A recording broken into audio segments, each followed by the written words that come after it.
সূরা আল কাসাস। রহমান রহিম আল্লাহ তাআলার নামে। তাসিন মিম। এ হচ্ছে সুস্পষ্ট কিতাবের আয়াত। হে নবী, এই আয়াতসমূহের মাধ্যমে আমি তোমাকে মুসা ও ফেরাউনের কিছু ঘটনা ঠিক ঠিক করে বলে দিতে চাই। এটা তাদের জন্য যারা আল্লাহ তাআলার উপর ঈমান আনে। ঘটনাটা ছিল এই, ফেরাউন আল্লাহর জমিনে অনেক শক্তিশালী হয়ে উঠেছিল। সে তার দেশের অধিবাসীদের বিভিন্ন শ্রেণীতে বিভক্ত করে রেখেছিল। সে তার একটি দলকে হীনবল করে রেখেছিল। সে তাদের পুত্রদের হত্যা করত এবং নারীদের জীবিত রেখে দিত।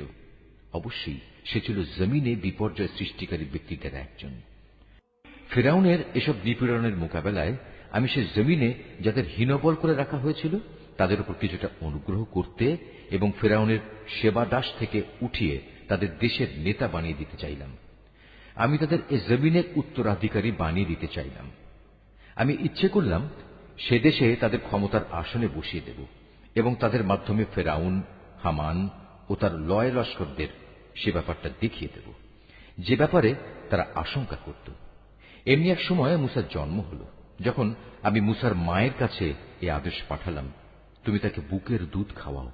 যদি কখনো তার নিরাপত্তার ব্যাপারে তোমার ভয় হয় তাহলে বাক্সে ভরে তাকে সমুদ্রে ফেলে দিও। কোন রকম ভয় করো না, দুশ্চিন্তাও করো না, কেননা আমি তাকে তোমার কাছেই ফিরিয়ে দেব। আমি তাকে রসুলদের মধ্যে সামিল করব। আল্লাহ তাআলার আদেশ অনুযায়ী মুসার মা তাকে সমুদ্রে ফেলে দিল। অতঃপর ফেরাউনের লোকজন তাকে সমুদ্র থেকে উঠিয়ে নিল, যেন সে একদিন আল্লাহ তাআলার সিদ্ধান্ত মোতাবেক তাদের জন্য দুশ্মনী ও দুশ্চিন্তার কারণ হয়ে পড়তে পারে। এতে কোনো সন্দেহ নেই যে ফেরাউন, হামান ও তাদের বাহিনী ছিল ভয়ানক অপরাধী। ফেরাউনের স্ত্রী এই শিশুটিকে দেখে তার স্বামীকে বলল, এই শিশুটি আমার এবং তোমার জন্য চক্ষু শীতলকারী হবে। একে হত্যা করো না। হয়তো একদিনে আমাদের কোনো উপকারও করতে পারে, অথবা আমরা তাকে সন্তান হিসেবেও তো গ্রহণ করতে পারি। কিন্তু তারা তখন আল্লাহ তাআলার পরিকল্পনা সম্পর্কে কিছুই বুঝতে পারেনি। ওদিকে মুসার মায়ের মন অস্থির হয়ে পড়েছিল। আমার প্রতি আস্থাশীল থাকার জন্য যদি আমি তার মনকে দৃঢ় না করে দিতাম, তাহলে সে তো দুশমনের কাছে তার খবর প্রকাশ করেই দিচ্ছিল। সে মুসার বোনকে বলল, তুমি সাগরের পাড় ধরে এর পেছন পেছন যাও। কথানুযায়ী সে তাকে দূর থেকে এমনভাবে পর্যবেক্ষণ করতে থাকল যে ফেরাউনের লোকেরা টেরও করতে পারল না। ওদিকে আগে থেকেই আমি তার উপর ধাত্রীদের স্তনের দুধ খাওয়ানো বন্ধ করে রেখেছিলাম। এই অবস্থা দেখে সে বোনটি বলল, আমি কি তোমাদের এমন একটি পরিবারের নাম ঠিকানা বলে দেব যারা তোমাদের জন্য একে লালন পালন করবে, সাথে সাথে তারা এর শুভানুধ্যায়ীও হবে। আমি তাকে আবার তার মায়ের কোলে ফিরিয়ে আনলাম, যাতে করে নিজের সন্তানকে দেখে তার চোখ ঠান্ডা হয়ে যায় এবং সে কোন রকম দুঃখ না পায়। সে এ কথাটাও ভালো করে জেনে নিতে পারে আল্লাহ তাআলার ওয়াদা সত্য, যদিও অধিকাংশ লোক এটা জানে না। যখন সে পূর্ণ যৌবনে উপনীত হল এবং শারীরিক শক্তিতে পূর্ণতা প্রাপ্ত হল, তখন আমি তাকে জ্ঞান ও প্রজ্ঞা দান করলাম। আমি নেককার লোকদের এভাবেই প্রতিফল দান করি। একদিন সে নগরীতে প্রবেশ করল, যখন সেখানে নগরবাসীরা অসতর্ক অবস্থায় ছিল, ঘরে ঘরে আরাম করছিল। এ সময় সে সেখানে দুজন মানুষকে মারামারি করতে দেখল। এদের একজন ছিল তার নিজ জাতি বনী ইসরায়েলের, আর দ্বিতীয় ব্যক্তি ছিল তার শত্রু দলের লোক। যে ব্যক্তি ছিল তার দলের, সে তখন দ্বিতীয় ব্যক্তির মোকাবেলায় তার সাহায্য চাইল, যে ছিল তার শত্রু দলের। তখন মুসা তাকে একটি ঘুষি মারল। এভাবে সে তাকে হত্যাই করে ফেলল। সাথে সাথে অনুতপ্ত হয়ে সে বলল, এটা একটা শয়তানি কাজ। অবশ্যই সে হচ্ছে মানুষের দুশমন এবং প্রকাশ্য বিভ্রান্তকারী। সে আরো বলল, হে আমার মালিক, অনিচ্ছাকৃত এ কাজ করে আমি তো আমার নিজের উপর বড় জুলুম করে ফেলেছি। হে আল্লাহ তাআলা, তুমি আমাকে ক্ষমা করে দাও। অতঃপর আল্লাহ তাআলা তাকে ক্ষমা করে দিলেন, কেননা তিনি হচ্ছেন ক্ষমাশীল ও পরম দয়ালু। সে আরো বলল, হে আমার মালিক, তুমি যেভাবে আমার উপর মেহেরবানি করেছ সে অনুযায়ী আমিও তোমাকে প্রতিশ্রুতি দিচ্ছি, আমি আর কখনো কোনো অপরাধী ব্যক্তির জন্য সাহায্যকারী হব না। অতঃপর ভীত শঙ্কিত অবস্থায় সে নগরীতে তার ভোর হল। হঠাৎ সে দেখতে পেল আগের দিন যে ব্যক্তি তার কাছে সাহায্য প্রার্থনা করেছিল সে আবার তাকে সাহায্যের জন্য চিৎকার করছে।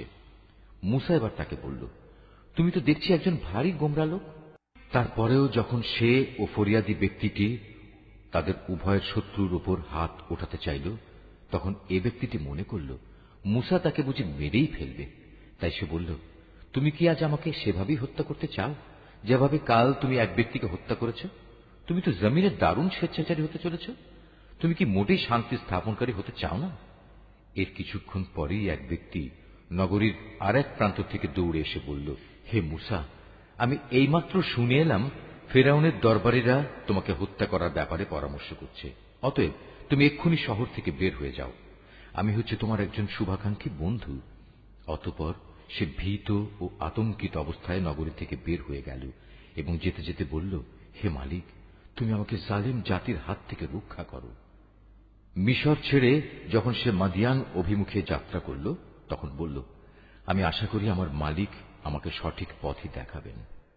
অবশেষে যখন সে মাদিয়ানের একটি পানির কূপের কাছে পৌঁছল, তখন দেখল তার পাশে অনেক মানুষ। তারা পশুদের পানি পান করাচ্ছে এবং তাদের অদূরে সে দুজন রমণীকে দেখতে পেল, যারা নিজ নিজ পশুদের আগলে রাখছে। সে তাদের জিজ্ঞেস করল, তোমাদের কি হল? তোমরা পশুদের পানি খাওয়াচ্ছ না? তারা বলল, আমরা পশুদের পানি খাওয়াতে পারব না যতক্ষণ না এই রাখালরা তাদের পশুদের সরিয়ে না নিয়ে যায়, এবং আমাদের পিতা একজন বৃদ্ধ মানুষ, তিনি আসতে পারেন না, তাই আমরা এসেছি। একথা শোনার পর সে এদের পশুগুলোকে পানি খাইয়ে দিল। তারপর সরে একটি গাছের ছায়ার দিকে গেল এবং আল্লাহকে বলল, হে আমার মালিক, এই মুহূর্তে তুমি নিরাপদ আশ্রয় হিসেবে যে নিয়ামতই আমার উপর নাজিল করবে, আমি একান্তভাবে তারই মুখাপেক্ষী হয়ে থাকব। আল্লাহ তাআলার নিয়ামত আসতে দেরি হল না। মুসা দেখতে পেল সে দুই রমণীর একজন লজ্জা জড়ানো অবস্থায় তার কাছে এলো এবং বলল, আমার পিতা তোমাকে তার কাছে ডেকেছেন। তুমি যে আমাদের পশুগুলোকে পানি খাইয়ে দিয়েছিলে, তার জন্য তিনি তোমাকে কিছু পারিশ্রমিক দিতে চান। অতঃপর সে তার কথা মতো তার পিতার কাছে এলো এবং নিজের কাহিনী তার কাছে বর্ণনা করল। সব শুনে সে মুসাকে বলল, তুমি কোনো ভয় করো না, এখন তুমি জালেমদের কাছ থেকে বেঁচে গেছ। সে দুজন রমণীর একজন তার পিতাকে বলল, হে আমার পিতা, একে বরং তুমি তোমার কাজে নিয়োগ করো, কেননা তোমার মজুর হিসেবে সে ব্যক্তি উত্তম বলে প্রমাণিত হবে, যে হবে শারীরিক দিক থেকে শক্তিশালী এবং চরিত্রের দিক থেকে বিশ্বস্ত। এরপর রমণীদের পিতা তাকে বলল, আমি আমার এই দুই মেয়ের একজনকে তোমার সাথে বিয়ে দিতে চাই, তবে তা হবে এ কথার উপর, তুমি 8 বছর আমার কাজ করবে। যদি তুমি 8 বছরের জায়গায় 10 বছর পুরো করতে চাও, তবে তা হবে একান্ত তোমার ব্যাপার। আমি তোমার উপর কোনো কষ্টকর শর্ত আরোপ করতে চাই না। আল্লাহ তাআলা চাইলে তুমি আমাকে সদাচারী ব্যক্তি হিসেবে দেখতে পাবে। সে এতেই রাজি হল এবং বলল, ঠিক আছে, আমার এবং আপনার মাঝে এ চুক্তি পাকা হয়ে থাকলো। আপনার দেয়া দুটো মেয়াদের যে কোনো একটি যদি আমি পূরণ করি, তাহলে আপনার পক্ষ থেকে আমার উপর কোনো বাড়াবাড়ি করা হবে না। এর নিশ্চয়তাটুকু আমি চাই। আমাদের এ কথার উপর আল্লাহ তাদের সাক্ষী হয়ে থাকলেন। অতঃপর মুসা যখন তার চুক্তিবদ্ধ মেয়াদ পূর্ণ করে নিল, তখন সপরিবারে নিজ দেশের দিকে রওনা করল। যখন সে তুর পাহাড়ের পাশে আগুন দেখতে পেল, তখন সে তার পরিবারের লোকদের বলল, তোমরা এখানেই অপেক্ষা করো, আমি আগুন দেখতে পেয়েছি। সম্ভবত আমি সেখান থেকে রাস্তাঘাট সম্পর্কিত কোনো খোঁজ খবর নিয়ে আসতে পারব, আর তা না হলে কমপক্ষে জ্বলন্ত আগুনের একটা টুকরো তো নিয়ে আসতেই পারব, যাতে তোমরা আগুন পোহাতে পারবে। যখন সে আগুনের কাছে পৌঁছল, তখন উপত্যকার ডান পাশের পবিত্র ভূমিস্থিত একটি গাছ থেকে গায়েবী আওয়াজ এলো, হে মুসা, আমি আল্লাহ, সৃষ্টিকুলের একমাত্র মালিক। তাকে আরো বলা হলো, তুমি তোমার হাতের লাঠিটি জমিনে নিক্ষেপ করো। যখন সে তাকে দেখল তা জীবন্ত সাপের মতোই ছোটাছুটি করছে, তখন সে উল্টো দিকে ছুটতে লাগল, পেছনের দিকে তাকিয়েও দেখল না। তার প্রতি তখন আদেশ করা হলো, হে মুসা, তুমি এগিয়ে এসো, ভয় পেও না, তুমি হচ্ছ নিরাপদ মানুষদেরই একজন। তুমি তোমার হাত তোমার বুক পকেটের ভেতরে রাখো, দেখবে কোন রকম অসুস্থতা ছাড়াই তা উজ্জ্বল হয়ে বেরিয়ে আসবে। মন থেকে ভয় দূরীভূত করার জন্য তোমার হাতের বাজু তোমার বুকের সাথে মিলিয়ে রাখো। এ হচ্ছে ফেরাউন ও তার দলীয় প্রধানদের কাছে তোমার মালিকের পক্ষ থেকে নবুয়তের দুটো প্রমাণ। সত্যি তারা এক গুনাহগার জাতি। সে বলল, হে আমার মালিক, আমি নিতান্ত ভুলবশত তাদের একজন মানুষকে হত্যা করেছি, তাই আমার ভয় হচ্ছে তারা সে হত্যার প্রতিশোধ দিতে গিয়ে আমাকে মেরে ফেলবে। যেহেতু কথা বলার ব্যাপারে আমার জিহ্বার জড়তা আছে, তাই আমার ভাই হারুন সে আমার চাইতে ভালো করে কথা বলতে পারে, অতএব তুমি তাকে সাহায্যকারী হিসেবে আমার সাথে পাঠিয়ে দাও, যাতে করে সে আমাকে সমর্থন করতে পারে। আমার ভয় হচ্ছে আমি একা গেলে তারা আমাকে মিথ্যা প্রতিপন্ন করবে। আল্লাহ তাআলা বললেন, তুমি চিন্তা করো না, আমি তোমার ভাইকে দিয়ে তোমার হাত শক্তিশালী করব এবং আমার আয়াতসমূহ দিয়ে আমি তোমাদের উভয়কে শক্তি যোগাব, ফলে তারা আর কখনো তোমাদের কাছে পৌঁছতে পারবে না। পরিশেষে তোমরা এবং তোমাদের অনুসারীরাই তাদের উপর বিজয়ী হবে। অতঃপর যখন মূসা আমার সুস্পষ্ট আয়াতসমূহ নিয়ে ওদের কাছে হাজির হল, তখন তারা বলল, এ তো কতিপয় অলিক ইন্দ্রজাল ছাড়ার কিছুই নয়। আমরা আমাদের বাপ দাতাদের জামানায় তো এমন কিছু ঘটতে শুনিনি। মূসা বলল, আমার মালিক ভালো করেই জানেন তার কাছ থেকে হেদায়েত নিয়ে কে এসেছে এবং সেদিনের মতো আজ কার পরিণাম কি হবে। তবে একথা ঠিক, জালেমরা কখনোই সফল হয় না। ফেরাউন বলল, হে আমার পারিষদরা, আমি তো জানি না আমি ছাড়া তোমাদের আরো কোনো মাবুদ আছে। অতঃপর সে হামানকে বলল, হে হামান, যাও আমার জন্য ইট তৈরির নিমিত্ত মাটিকে আগুনে পোড়াও, অতঃপর তা দিয়ে আমার জন্য একটি সুউচ্চ প্রাসাদ নির্মাণ করো, যেন আমি তাকে উঠে মুসার মাবুদকে দেখে নিতে পারি। আমি অবশ্য তাকে মিথ্যাই মনে করি। সে এবং তার বাহিনীর লোকেরা অন্যায়ভাবেই আল্লাহর জমিনে অহংকার করল। ওরা ধরে নিয়েছিল ওদের কখনো আমার কাছে ফিরে আসতে হবে না। অতঃপর আমি তাকে এবং তার গোটা বাহিনীকে ধরে সমুদ্রে নিক্ষেপ করলাম। অতএব হে নবী, তুমি দেখো বিদ্রোহ করলে জালেমদের পরিণাম কি ভয়াবহ হয়ে থাকে। আমি ওদের এমন সব লোকদের নেতা বানিয়েছি যারা জাহান্নামের আগুনের দিকেই ডাকবে। এ কারণেই কিয়ামতের দিন তাদের কোন রকম সাহায্য করা হবে না। দুনিয়ায় যেমন আমি তাদের পেছনে আমার লানত লাগিয়ে রেখেছি, তেমনি কিয়ামতের দিনও তারা নিতান্ত ঘৃণিত লোকদের মধ্যে সামিল হবে। অতীতের বহু মানব গোষ্ঠীকে আমার সাথে বিদ্রোহের আচরণের জন্য ধ্বংস করার পর আমি মূসাকে তাওরাত কিতাব দান করেছি। এ কিতাব ছিল মানুষদের জন্য জ্ঞান ও তত্ত্বকথার সমাহার। সর্বোপরি এ কিতাব ছিল তাদের জন্য হেদায়েত ও রহমত, যাতে করে তারা এ থেকে শিক্ষা গ্রহণ করতে পারে। হে নবী, মূসাকে যখন আমি আমার বিধান দিয়েছিলাম, তখন তুমি তুর পাহাড়ের পশ্চিম পাশে সে বিশেষ স্থানটিতে উপস্থিত ছিলে না, না তুমি এ ঘটনার প্রত্যক্ষদর্শীদের দলে সামিল ছিলে। তারপর আমি আরো অনেক মানব গোষ্ঠীর আবির্ভাব ঘটিয়েছিলাম। অতঃপর তাদের উপর বহু যুগ অতিবাহিত হয়ে গেছে যারা সে ঘটনার প্রত্যক্ষদর্শী ছিল। মহাকালের বিবর্তন তাদের ধরে রাখেনি। আর তুমি মাদিয়ানবাসীদের মাঝেও উপস্থিত ছিলে না যে তুমি তাদের কাছে আমার আয়াতসমূহ পড়ে পড়ে শুনিয়েছ, কিন্তু সে সময়ের খবরাখবর তোমার কাছে পৌঁছানোর জন্য আমি সেখানে মজুদ ছিলাম। মূসাকে যখন আমি প্রথমবার আওয়াজ দিয়েছিলাম, তখনও তুমি তুর পাহাড়ের কোন দিকেই মজুদ ছিলে না। বস্তুত এটা হচ্ছে তোমার প্রতি তোমার মালিকের রহমত। তিনি তোমাকে এসব অবহিত করেছেন, যাতে করে এর মাধ্যমে তুমি এমন এক সম্প্রদায়কে সতর্ক করতে পারো যাদের কাছে তোমার আগে কোনো সতর্ককারী আসেনি, যে তারা উপদেশ গ্রহণ করবে। এমন যেন না হয় ওদের কৃতকর্মের জন্য ওদের ওপর কোনো বিপর্যয় এসে পড়বে এবং তখন তারা বলবে, হে আমাদের মালিক, তুমি আমাদের কাছে কোনো রসুল পাঠালে না কেন? তাহলে আমরা তোমার আয়াতসমূহের অনুবর্তন করতাম এবং আমরা সবাই ঈমানদারও হয়ে যেতাম। অতঃপর যখন আমার কাছ থেকে তাদের কাছে সত্য দিন এলো, তখন তারা বলতে লাগলো, এ নবীকে সে ধরনের কিছু কেতাব দেয়া হলো না কেন যা মূসাকে দেওয়া হয়েছিল? কিন্তু তুমি বলো, মূসাকে যা দেওয়া হয়েছিল তাকে ইতিপূর্বে এরা অস্বীকার করেনি। তারা তো এও বলেছে এ উভয়টি হচ্ছে জাদু, এর একটি আরেকটি সমর্থক, এবং তারা বলেছে আমরা এর কোনটাই মানি না। হে নবী, তুমি এদের বলো, যদি উভয়টাই মিথ্যা হয় এবং তোমরা তোমাদের এ দাবিতে সত্যবাদী হও, তাহলে আল্লাহ তাআলার কাছ থেকে অন্য কোন কিতাব নিয়ে এসো যা এ দুটোর তুলনায় ভালো হবে, তাহলে আমিও তার অনুসরণ করব। যদি এরা তোমার এই কথার কোনো জবাব না দেয়, তাহলে জেনে রেখো এরা আসলে নিজেদের খেয়াল খুশির অনুসরণ করে এসব বলে। তার চাইতে বেশি গোমরা ব্যক্তি আর কে আছে যে আল্লাহ তাআলার পক্ষ থেকে কোন হেদায়েত পাওয়া ছাড়াই কেবল নিজের খেয়াল খুশির অনুসরণ করে? আল্লাহ তাআলা কখনো জালেম জাতিকে পথ দেখান না। আমি আমার বাণী কোরআনের এ কথা তাদের জন্য ধীরে ধীরে পাঠিয়েছি, যাতে করে তারা শিক্ষা গ্রহণ করতে পারে। কোরআন নাজিলের আগে আমি যাদের আমার কিতাব দান করেছিলাম, তাদের মধ্যে যারা সত্যানুসন্ধিৎসু ছিল তারা এর উপর ঈমান এনেছে।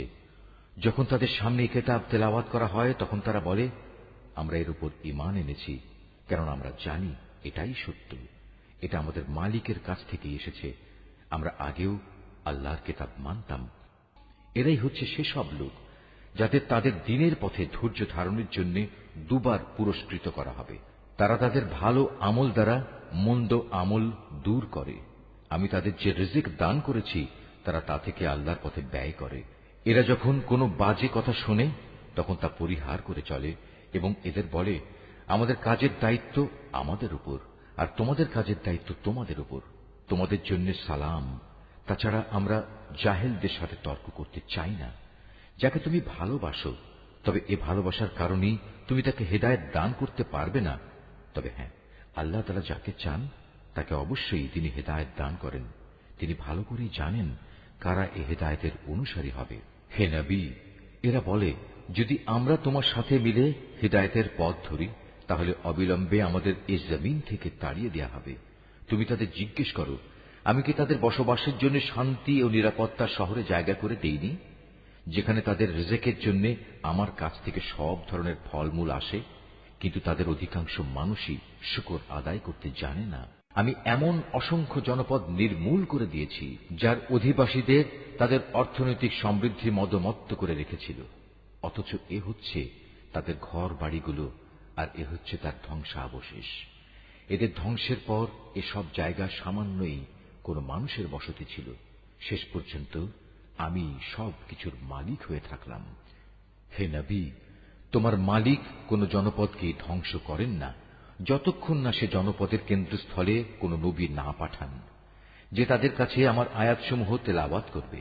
আমি জনপদসমূহ কখনো বরবাদ করি না যতক্ষণ না সেখানকার অধিবাসীরা জালিম হিসেবে পরিগণিত হয়ে যায়। তোমাদের যা কিছু দেয়া হয়েছে তা হচ্ছে কেবল এই অস্থায়ী পার্থিব জীবনের ভোগ বিলাস ও তার শোভা সামগ্রী মাত্র। মনে রাখবে, যা কিছু আল্লাহ তাআলার কাছে আছে তা এর চাইতে অনেক উৎকৃষ্ট এবং স্থায়ী। তোমরা কি বুঝতে পারো না? যাকে আমি জান্নাতের উত্তম প্রতিশ্রুতি দিয়ে রেখেছি এবং যে ব্যক্তি কিয়ামতের দিন তা পেয়েও যাবে, সে ব্যক্তি কি করে তার মতো হবে যাকে আমি পার্থিব জীবনের কিছু ভোগ সম্ভার দিয়ে রেখেছি এবং যাদের কিয়ামতের দিন আমার সম্মুখে তলব করা হবে? সেদিন আল্লাহ তাআলা তাদের ডাক দেবেন এবং বলবেন, আজ কোথায় আমার সেসব শরীক যাদের তোমরা আমার সার্বভৌমত্বে অংশীদার মনে করতে?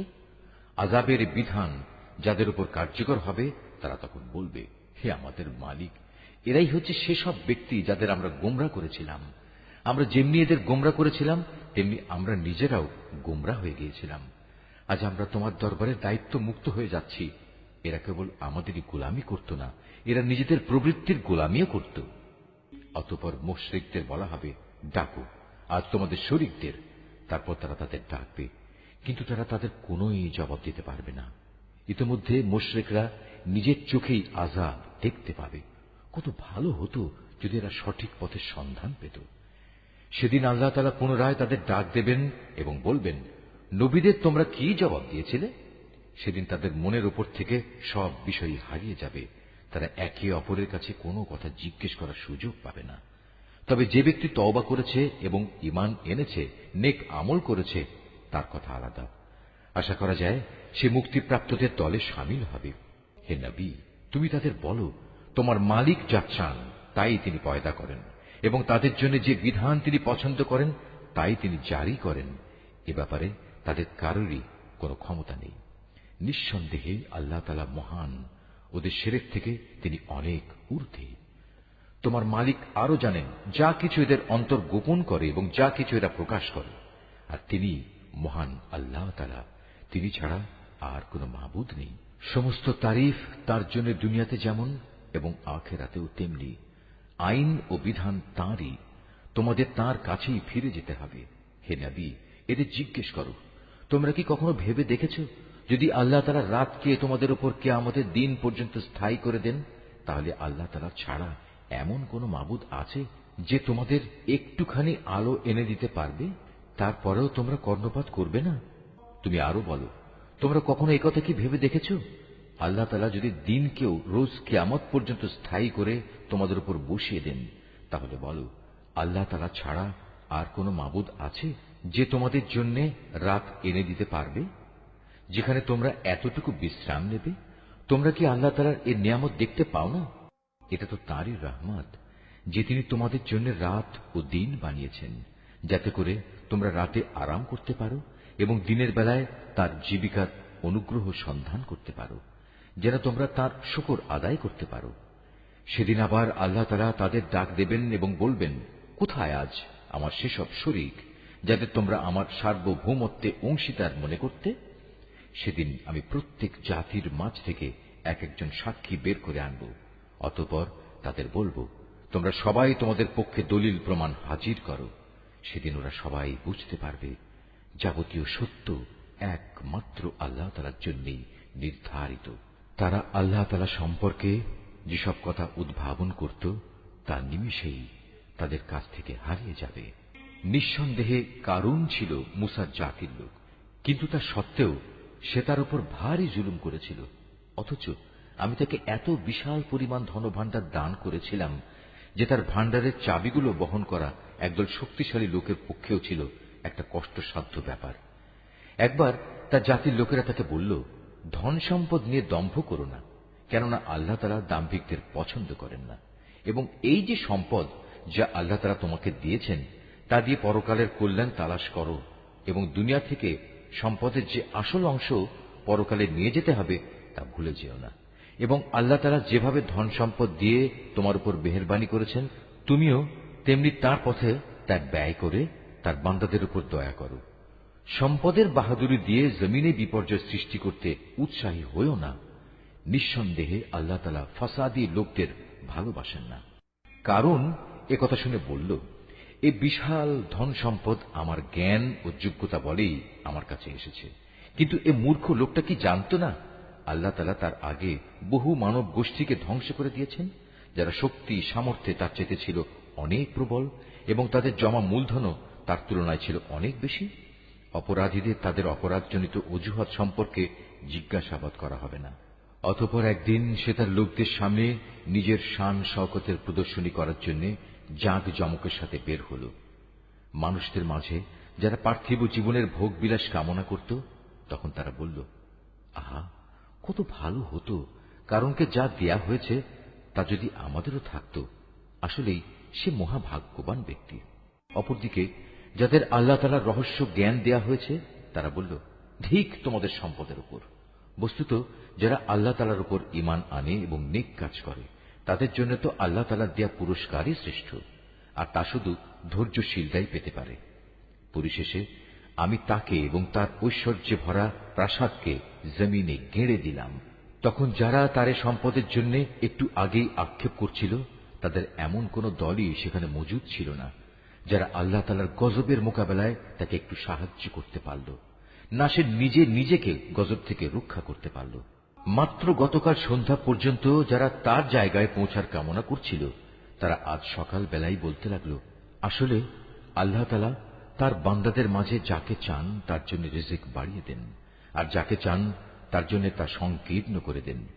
যদি আল্লাহ তাআলা আমাদের উপর তাঁর অনুগ্রহ না করতেন, আমাদেরও তিনি কারণের মতোই আজ জমিনের ভেতর পুঁতে দিতেন।